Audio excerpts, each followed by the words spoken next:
Buenas noches, el tema del día de hoy es fístula del seno cavernoso. Vamos a ver la definición, la epidemiología, factores de riesgo, las manifestaciones oculares, cómo se realiza un diagnóstico, algunos diagnósticos diferenciales y el manejo del mismo.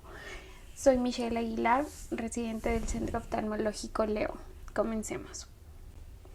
Como definición tenemos que es una comunicación anómala que se establece entre la arteria carótida y el seno cavernoso, generando así un shunt o cortocircuito arteriovenoso que es patológico, capaz de manifestarse en forma anterógrada a la órbita, generando un compromiso ocular severo. Con respecto a las distintos tipos de fístulas del seno cavernoso, podemos distinguir dentro de estos dos entidades evolutivas y etiológicamente distintas. La primera es la de tipo directo, que son de alto flujo. En ellas se genera una comunicación directa entre el tronco principal de la arteria carótida interna y el seno cavernoso. Normalmente están relacionadas a traumatismos severos con fractura de la base del cráneo, pero también se han asociado también a traumas quirúrgicos directos, rupturas de aneurismas, carotidios, disecciones arteriales o síndromes de deficiencia de colágeno. El segundo tipo es el de tipo indirecto. En cambio, existen las fístulas de bajo flujo, que también se conocen como fístulas durales, ya que carecen de un factor etiológico directo, relacionándose más bien con ciertas malformaciones de la dura madre, donde se establecería una comunicación entre las arterias meninges, que son ramas de la arteria carótida externa e interna, con el seno cavernoso. Aquí la porción intracavernosa de la arteria carótida interna permanece intacta. Y tenemos que saber que esta clasificación es importante al momento de tomar una conducta terapéutica, debido a que se sabe que más del 50% de las fístulas, de las de bajo flujo, es decir, las que acabamos de mencionar, se resuelven espontáneamente, siendo en estos casos la observación la conducta lógica a seguir. En cambio, las de tipo directo, que son de alto flujo, requieren de una conducta más súbita mediante la embolización vía un catéter intravascular. Por otro lado, los factores predisponentes, es necesario conocer que la patología fistulosa del seno cavernoso ha sido clasificada históricamente según su etiología en traumática y espontánea.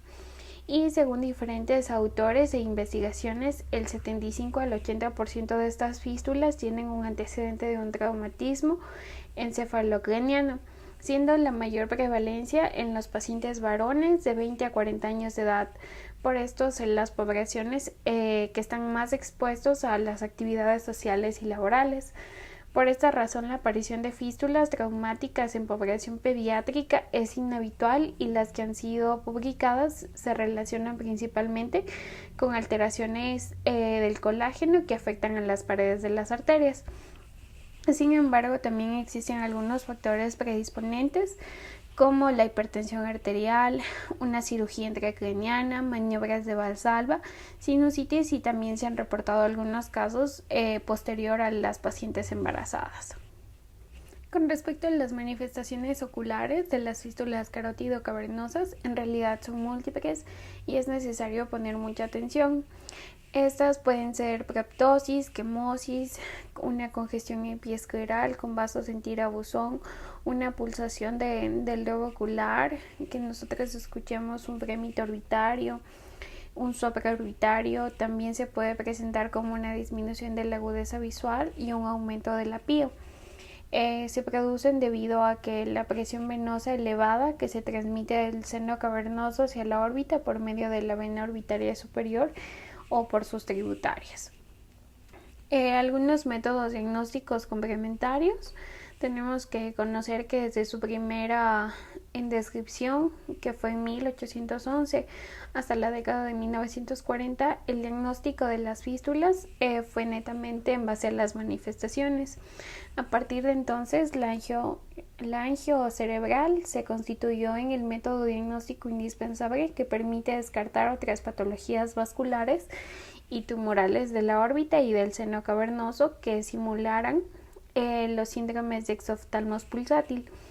El perfeccionamiento de las técnicas de las angios permitió más tarde el cateterismo selectivo de las arterias carótida interna y externa con técnicas de sustracción ósea, la cual posibilitó una correcta distinción con lo que serían las fístulas del seno cavernoso y así por ende también su tratamiento endovascular actual. El estudio de estos pacientes o que nosotros pensamos que pudiera ser una fístula del seno cavernoso se inicia por un examen, un ATAC, que permite la evaluación directa de las estructuras óseas y también las partes blandas de la órbita, la base del cráneo y así como de las eventuales lesiones traumáticas óseas y vasculares. Sin embargo, también es necesario mencionar a la resonancia magnética que muestre iguales imágenes, aunque la vena quede enmascarada por el brillo del tejido adiposo, como podemos observar en la imagen. Una de las técnicas también complementarias pues es la angio por resonancia. Como podemos observar en las imágenes que se evidencian en la parte superior, este es un paciente donde se ve el drenaje de la vena supraoftálmica que está señalada con la flecha y también una ligera proptosis derecha. En la resonancia igual se enmascara esta vena y en la angio por resonancia del mismo caso se evidencia una dilatación del seno cavernoso y lo que sería la arterialización de la vena oftálmica. Aquí podemos observar el algoritmo de enfrentamiento diagnóstico y qué hacer para nosotros derivarlo a un neurocirujano. Entonces, los signos y los síntomas. El paciente va a venir con proptosis, quemosis, cefalea, dolor ocular o también oculoparesia. Entonces, sospechamos si existe esta sospecha de esta fístula, el estudio base pues va a ser la TAC y posterior a la misma una angio-TAC. Algunas considerar diagnósticos diferenciales, está una patología orbitaria, un síndrome de vértice orbitario, un síndrome de seno cavernoso. Entonces, si nosotros con los estudios mencionados, la TAC y la angio-TAC, lo confirmamos, pues lo vamos a derivar al centro con una resolución endovascular. Entonces, para finalizar el tema, las fístulas carótido-cavernosos es una patología que requiere una alta sospecha diagnóstica para así un diagnóstico oportuno y un tratamiento adecuado en un centro con una resolución neurointervencional. El rol como oftalmólogos es muy importante para poder definir el estudio inicial adecuado y pesquisar comorbilidades asociadas que puedan requerir un manejo oftalmológico.